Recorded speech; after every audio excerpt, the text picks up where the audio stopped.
Hello guys, म रुस्मिता खते। कति आउँदै रहेछ टुङ्गना बुङ्गको बोल्दै बोल्दै भनेर कति झर्को लागिरहेको छ होला होइन तपाईँहरूले। मलाई पनि त्यस्तै लाग्छ घरिघरि त।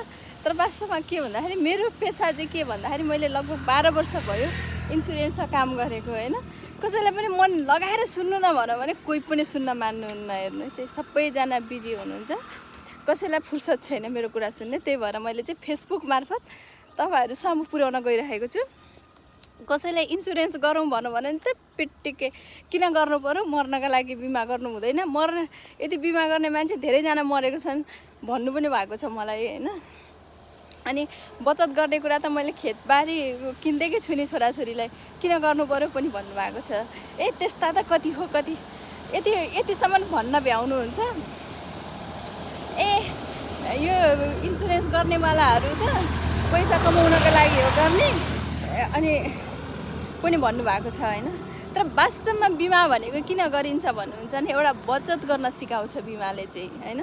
दोस्रो कुरा भनेको सुरक्षा दिन्छ होइन। त्यति मात्र होइन, तपाईँहरूको जति पनि हामी विदेश बस्ने मान्छेहरूको अनि नेपालमा खेती किसान गर्ने मान्छे व्यापारीहरूको कहिले पेन्सन छ, उपदान छ कि राख्नु भएको छैन नि। त्यस्तो अवस्थामा चाहिँ अनि जग्गा भन्नुहुन्छ, जग्गा पनि हेर्नुहोस् साथीहरू, 60 वर्ष पुगेपछि तपाईँको छोराले तपाईँलाई जग्गा बेच्नु दिनेवाला छैन है। र छोरीले पनि आज बल पैसा हुन्छ त म आफै बेचिहाल्छु नि, यिनीहरूले दिएर हुन्छ र भन्नुहुन्छ होइन। तर वास्तवमा 60 वर्ष पुगेपछि हेर्नुहोस् तपाईँको छोराले अवश्य पनि दिनेवाला छैन, छोरीले पनि दिनेवाला छैन हेर्नु।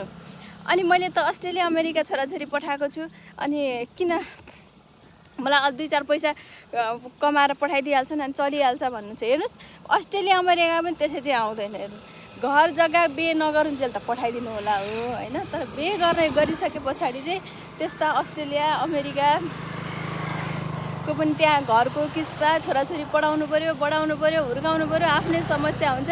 आफूले जस्तो समस्या भएको छ त्यस्तै समस्या हो होइन, भन्नुहोस् त।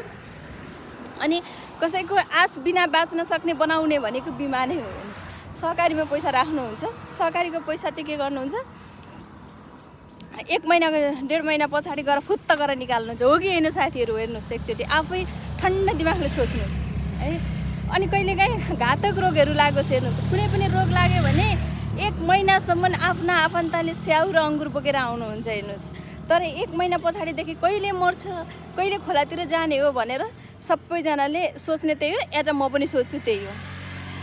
बाबुआमा पनि धेर हुन्छ, मात्र एउटा होला, छोराछोरी धेर हुँदैन होला।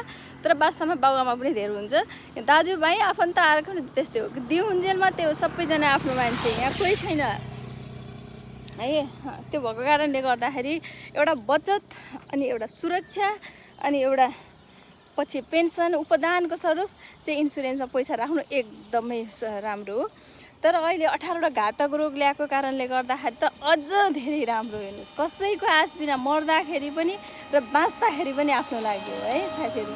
यदि तपाईँहरूलाई राम्रो लाग्यो अनि हो जस्तो लाग्यो, मेरो कुरा चाहिँ ठिकै हो जस्तो लाग्यो भने चाहिँ